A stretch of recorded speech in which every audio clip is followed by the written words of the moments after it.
There we go. Good morning and welcome to the live stream here at St. Mark's Episcopal Church. It is Wednesday, June 10th. I'm Pastor Adam Thomas, and I am so glad that across the street, the wood chipping of several large branches has been completed, because I don't think you'd be able to hear me right now if it were still going on. It was very, very loud. All right, so here we are. It is getting to be the middle of June. We are a couple of weeks into the protests here in the United States following the murder of George Floyd in Minneapolis. And I was watching some of the wonderful coverage of being done by late night hosts like Colbert and Trevor Noah, specifically from The Daily Show. And one of the things that I heard last night was that on the New York Times bestseller list right now and on the Amazon bestseller lists, several of the top spots are right now being claimed by books about anti-racism. And that just sort of stunned me because one, reading isn't necessarily everybody's favorite thing to do, and two, reading specifically about the very difficult ideas surrounding racial justice and equity is not something that I expected people to go out and just buy.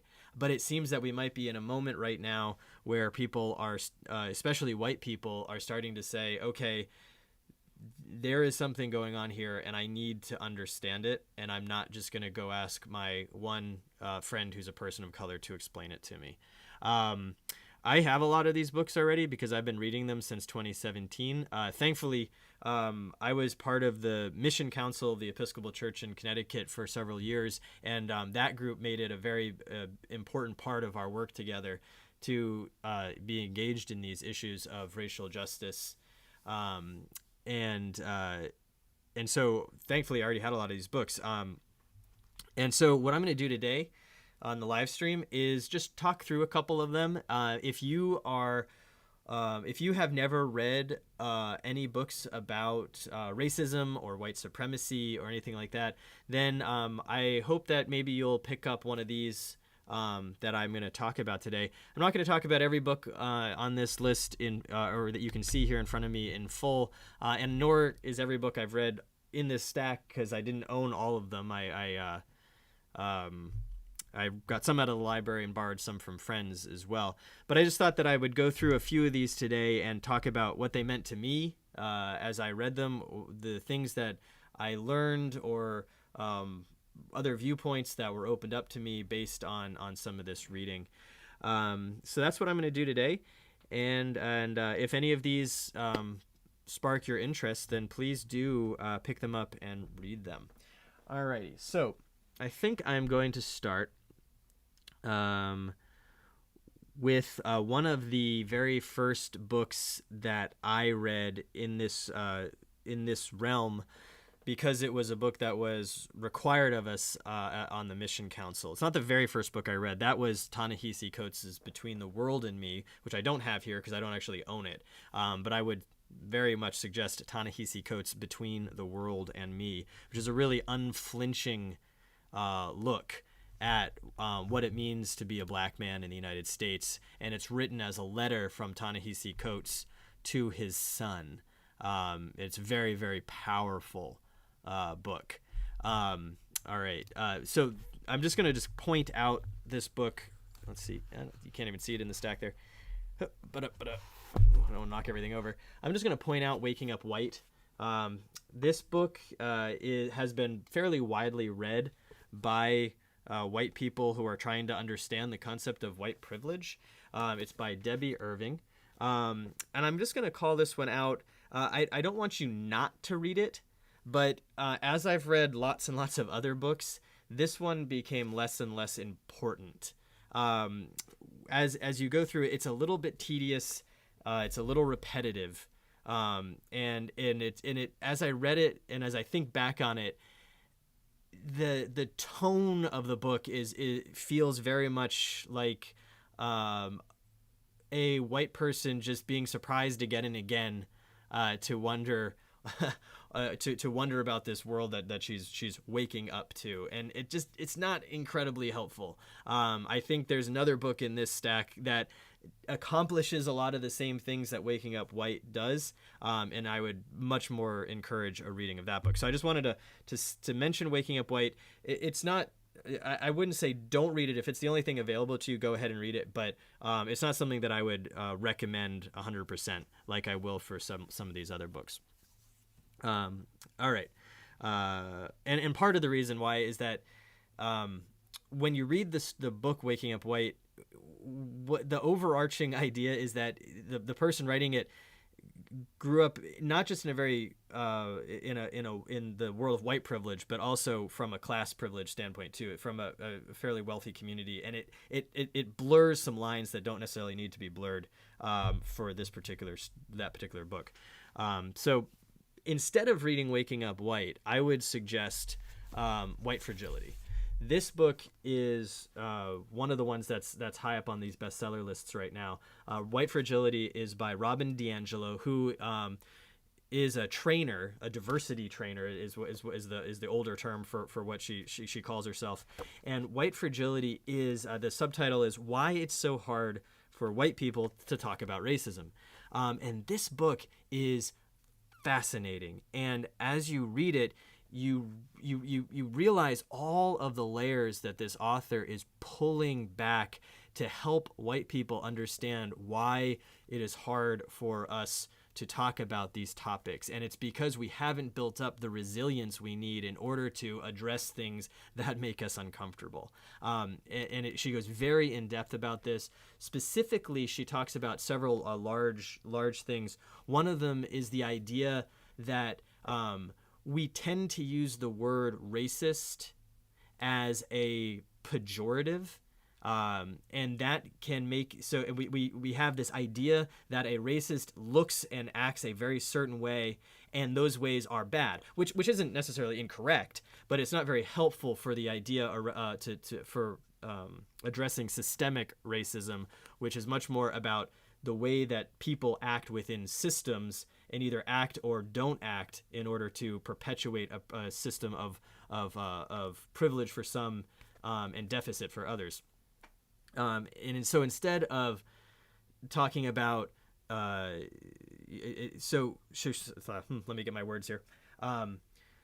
So what DAngelo talks about here is trying to shift our understanding of racist away from these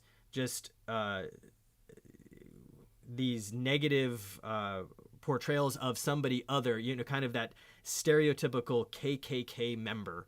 That's a racist.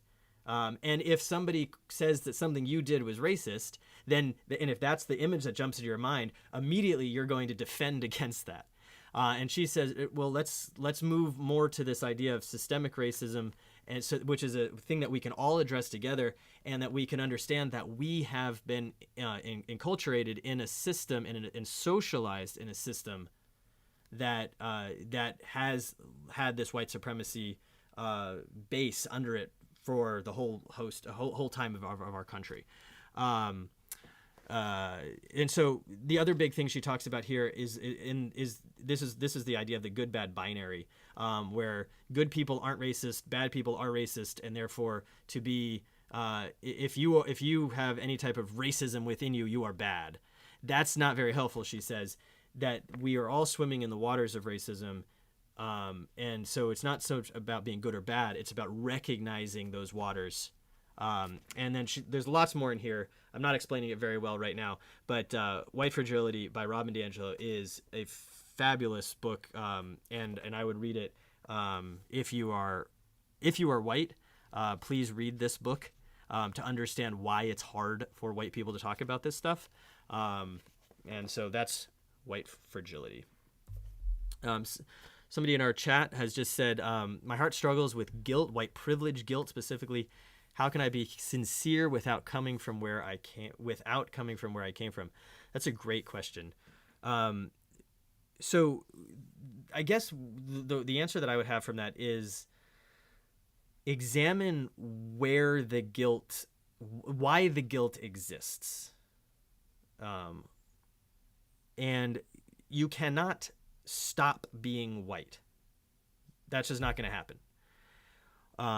What we can do as white people is to acknowledge that even if we ourselves did not create a system that we benefit from, we can take responsibility for dismantling that system so that we can promote equity and justice for all people, and not just folks that look like us.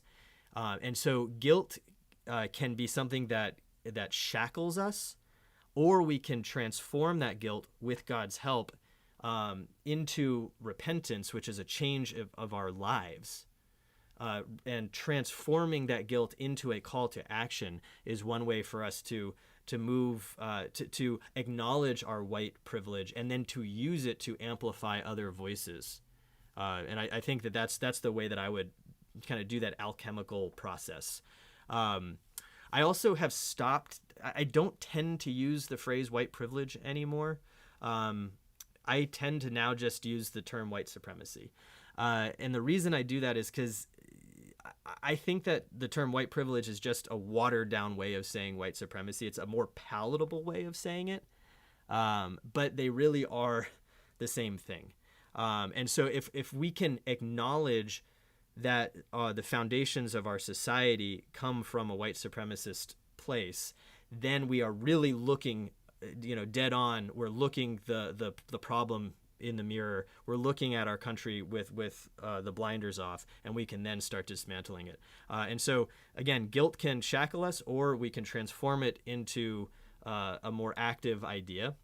And when we do, one of the reasons that guilt can shackle us is that we can start apologizing for things, and those apologies can feel, to our brethren of color, can feel like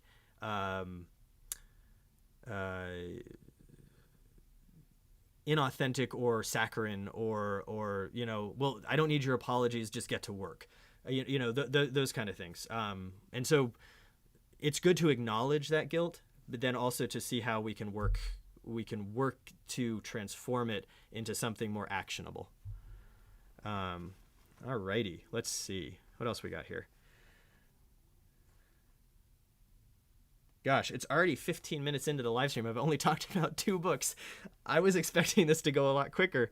So let's walk through these books a little bit faster. Okay, so a few of the other ones here that I think are incredibly important to read. I'm just going to pull out a few. Some of these I wouldn't read first, but a couple of these I would. One of them is Just Mercy by Bryan Stevenson, or both. Watch the new film Just Mercy starring Michael B. Jordan.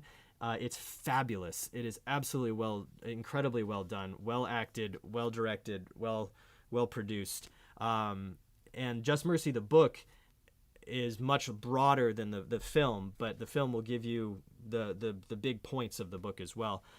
This book is about Bryan Stevenson, who is a modern day prophet in our country, and his work with the Equal Justice Initiative in Alabama. Also go to their website, eji.org, Equal Justice Initiative. Their website is full of incredible resources, from videos to articles. They are also in charge of the Legacy Museum in Montgomery, Alabama, as well as the National Memorial for Peace and Justice, sometimes called the Lynching Memorial, in Montgomery. And if you can get to Montgomery, those are both places that are well worth visiting. Just Mercy by Bryan Stevenson. That's a good one to start with. Another one, and I don't have this book. So I'm just going to pop over to my other screen here. This is another one, especially for younger people. This is The Hate U Give by Angie Thomas. This book, and there's also a movie for this book as well. The Hate U Give is a story of a young woman, a teenager, who is dealing with the death of a friend of hers who's killed in a shooting by police, and about her transformation and her move towards being an advocate. It's very well done, and appropriate for younger people, for teenagers. Some of these other books are too, but this one specifically. And this is another good one to start understanding the issues that we're talking about in our world right now. So that's The Hate U Give, a wonderful book. Alrighty, what else do I want to talk about? All right, let's talk about Okay, so The Hate U Give was a novel. Let's do one more novel here, maybe a couple more novels. Novels are a wonderful way of entering into the world and the life experience of somebody else that isn't like you, doesn't look like you, doesn't have the same life experience as you. Another one that is fabulous for that is Homegoing by Ya Gyasi. And when I read this book, I could not put this book down. It is challenging, it is heartbreaking, it is beautiful, it is incredibly well written. And if you all know me, one of the things that I look for in fiction that I read is for it to be well written. I'll put books down if I see too many adverbs. This book is incredibly well written. It is the story of two strains of the same family, one who is brought to the United States as enslaved people, and one who remains in West Africa. And then those stories go generation. Each chapter is the story of a generation of this family. And again, it does not flinch in its descriptions of the lives of Black people from early in the American history all the way to the present. It's fantastic for broadening perspectives. Homegoing by Ya Gyasi. This one was a one book, one region book here in southeastern Connecticut, and maybe I don't know how that works, but there are millions of copies of this book at the Groton Public Library, or there used to be, so this one should be pretty easy to find. All right. I just want to call out, we're still in fiction here. I'm going to call out my current favorite author. Her name is N.K. Jemisin. N.K. Jemisin. N.K. Jemisin is the best modern day fantasy author, bar none. Her books are interesting and weird, and her takes on fantasy worlds are just they're just a different flavor than you might read, especially reading fiction written by white men.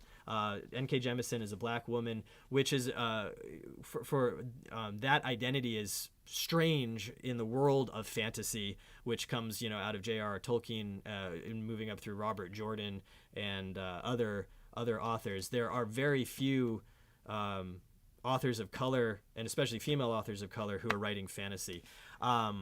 But I will say that reading some of her earlier books, the 100,000 Kingdoms, the Killing Moon, and those series, it was for me one of the first times where I read a novel and thought to myself, "Oh, the main character of this book is Black," and that got me starting on this long path of trying to understand how characters are described in books and how much we presume that characters are white because of this idea that white supremacy feeds into, which is that whiteness is the default.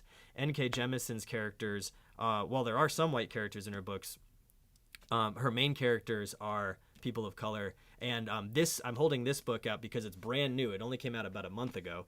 And I really needed something to read, so I walked down to Bank Square Books, and I was so happy that they had it. This is The City We Became. It's the first of a trilogy of hers. It's a really interesting story about the city of New York becoming alive. But it also deals with some of the issues that we're talking about around racial justice and equity and inclusion and diversity and all of these things. It's all in here. And if you like fantasy and you haven't read N.K. Jemisin, she is a multiple Hugo Award winner. She's won basically every award a fantasy author can win, and she is fantastic. N.K. Jemisin. All right, so those are some fiction. Let's jump back to nonfiction here. We have a lot of books that are written in the present about the issues of racism and white supremacy, but let me just call out a couple that are older. This is The Souls of Black Folk by W.B. Du Bois. This book was written in the early 1900s and is a series of essays by Dubois, and he is one of the most important black thinkers of the late 19th and early 20th century. And there are phrases that that he wrote and that you don't realize he wrote them. This book is definitely a product of its time.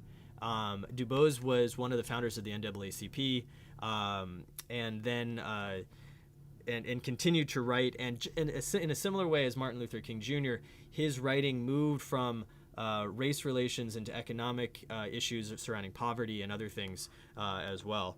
The Souls of Black Folks, again, this is a series of essays that were written in the late 1800s, early 1900s. And so it's an interesting historical perspective. But some of the things he says in here, he could have written now, which is heartbreaking, and also helps us to understand how little has changed. Even as we make progress, we go backwards too. Speaking of progress and going backwards and so forth, back and forth, as we move forward in racial progress, there's also backlashes. Let me now talk about Dr. Eber Mex Kendi. I only have one of his books here because I lent out his book Stamped from the Beginning. But if you want to read a 500-page book about the definitive history of racist ideas in America, it's Stamped from the Beginning. He also has what's called a remix of that book for young adults. Let me see if I can pull that one up here. Here's Stamped from the Beginning. This is a very long, very exhaustive book about the definitive history of racist ideas in America. Reading this book, I found reading this book enlightening because it tells a very, very long story from the very beginnings of American history to today, and covers pretty much everything you could possibly think of. This book also won the National Book Award. Eber Mex Kendi was the youngest person ever to win that award. Like I said, he also has a let's see if I can pull up the other one. It's called Stamped. Yeah, here it is. This is the I haven't read this one yet, but this is the it's called a remix of the National Book Award winning Stamped from the Beginning, and it's written for younger people, but has the same ideas in it that Stamped from the Beginning has. As I talked about, Kendi, as well as Michelle Alexander, who I'll talk about in a minute, and other thinkers talk about the history of racial progress in this country as progress and then backlash. Anti-racist progress followed by racist backlash. And we see that when we move into the period following the Civil War with Reconstruction, there was racial progress, and then a racist backlash with the era of Jim Crow. The Civil Rights Movement, racial progress, the era of mass incarceration, backlash. And so as we think about American history, we can think about it in terms of this swinging where we have progress and backlash, and it happens over and over again in a pattern. So as we're looking at our modern moment and trying to imagine what an anti-racist future can look like, we have to be very aware of this historical pattern of racist backlash where old racism, old ways that racism manifests evolve and then insidiously enter back into society and pull us backwards. So his Eber Mex Kendi's other book I have here.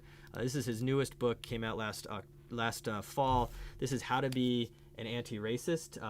This book is a major bestseller right now, and I highly recommend it. And the major premise in How to Be an Anti-Racist is that there's no such thing as a non-racist. When you hear somebody say, "I'm not a racist," what you want to think about is that's not a very helpful definition.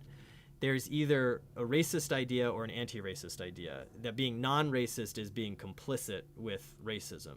And so this book is all about how to be an anti-racist and goes through lots and lots of different areas of our society and talks about anti-racism in all of them. I've read this book a couple of times now just in the last year, and I keep marking it up. So it's gotten to the point where the marks I've made in it aren't all that important anymore because so much of it is marked. How to be an anti-racist, Eber Mex Kendi. Let's see, what time is it? Okay. Let's just do a couple more. Before I jump to the new Jim Crow, we talked about history a second ago. Let me just mention These Truths by Jill Lepore. This isn't specifically a book about racism and white supremacy. What this is a one-volume history of the United States, and a fairly recent one-volume history of the United States, which goes all the way back to before the foundings of the colonies. And Jill Lepore does a very good job decentering the narrative that you might have heard in school.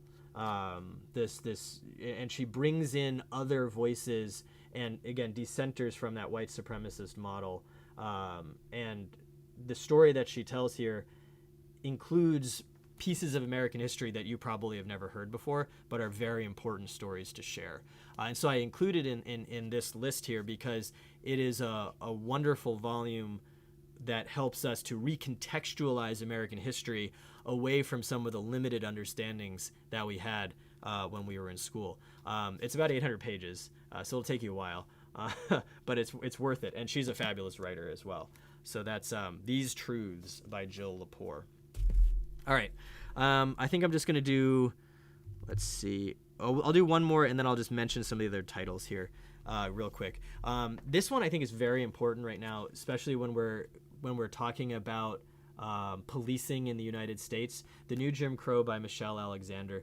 This is a book about mass incarceration. And the number one thing that struck me in this book was how I had my modern history of the United States wrong.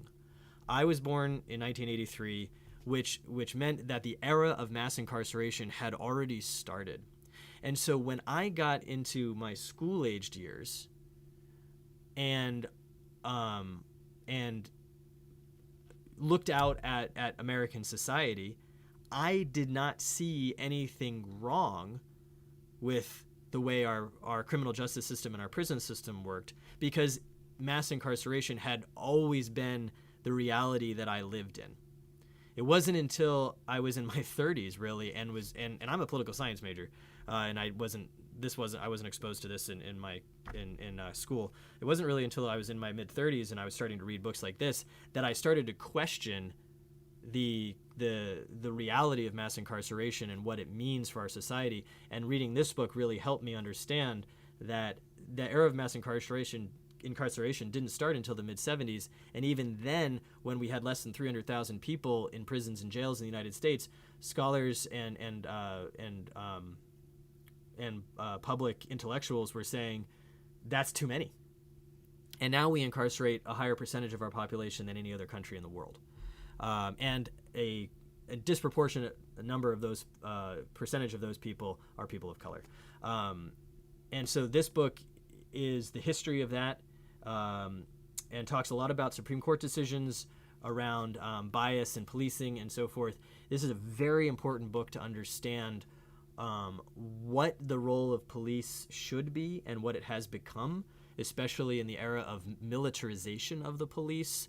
And this is far from what you might think of as like a partisan book. Alexander takes to task politicians from both sides of the aisle who were complicit in increasing this mass incarceration. This book is incredibly important for understanding our current how we got to where we are right now. The New Jim Crow by Michelle Alexander. All right, I'll just name the rest of the books in my stack here.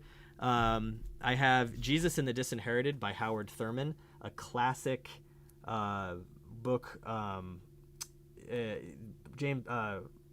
Howard Thurman is an incredible theologian from the first half of the 20th century, and this book is beautiful and sad and convicting, and it's fairly short. It's dense, but it's short. This is another one that I just love. We actually read this in our book group here at church a few years ago.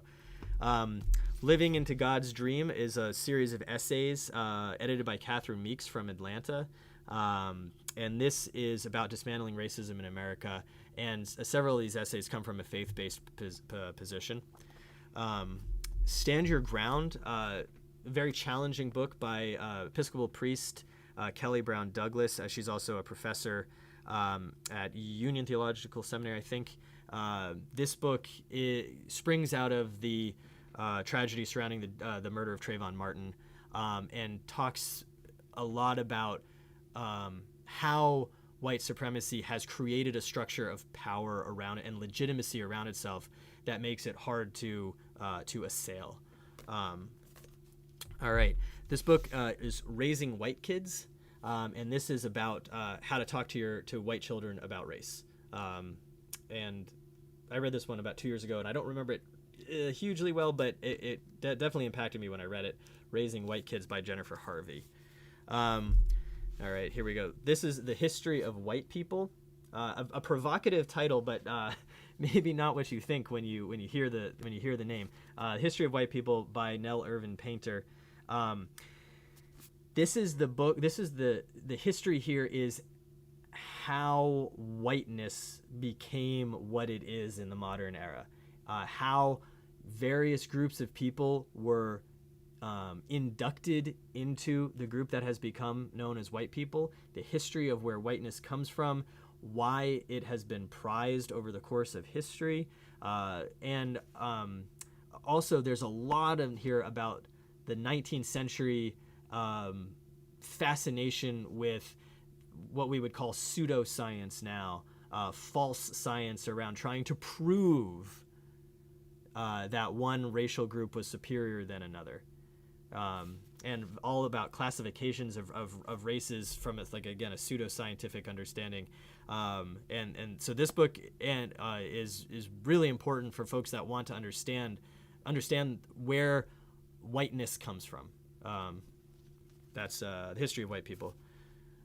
All right, I've got just a couple more here. This is The Cross and the Lynching Tree by James Cone. James Cone, he's deceased now a few years ago, but was the professor of systematic theology at Union Theological Seminary. The Cross and the Lynching Tree helped me understand the link between Jesus's crucifixion and the racial terror lynchings of people of color in the United States. This is a challenging book to read, but very important for us understanding how our Christianity, and especially how a white person's understanding of Christianity can be changed in order to understand how God is a God of liberation. His other book that I've read is The Black Theology of Liberation. Again, a challenging, hard book to read, but one that helps us to understand the Black liberation theology as a structure, and how, as white people, we can understand our place in that theological system. Let's see. I think. Oh, I also have. I did one more on my stack. This is What Truth Sounds Like by Michael Eric Dyson. This is about James Baldwin in the 1960s. I still have James Baldwin on my list and haven't read him yet, and I need to put him higher up on my list because everybody who's told me to read him has said just how important Baldwin is to read, again, from both a historical and a modern day understanding. So there's a few others. I'm trying to think if there were any more. Oh, there's one other one that I wanted to mention. Let me get it back up here. I mentioned Trevor Noah before. This is his book. Trevor Noah, the comedian and host of The Daily Show. He's from South Africa. He's about my age.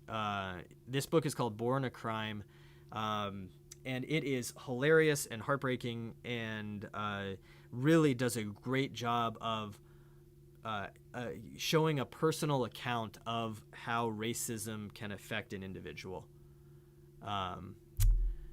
And Trevor Noah is just incredibly witty and an incisive, has an incisive understanding of racism, both from a South African perspective and an American one now that he lives here. I'd also encourage you to watch any of his recent videos on YouTube from The Daily Show. Let me make sure I didn't have any others that I wanted to mention. I know that was a lot of books. Let's see.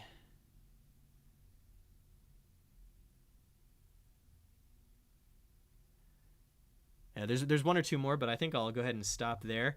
If there's any questions, I'll just stick around for just another minute.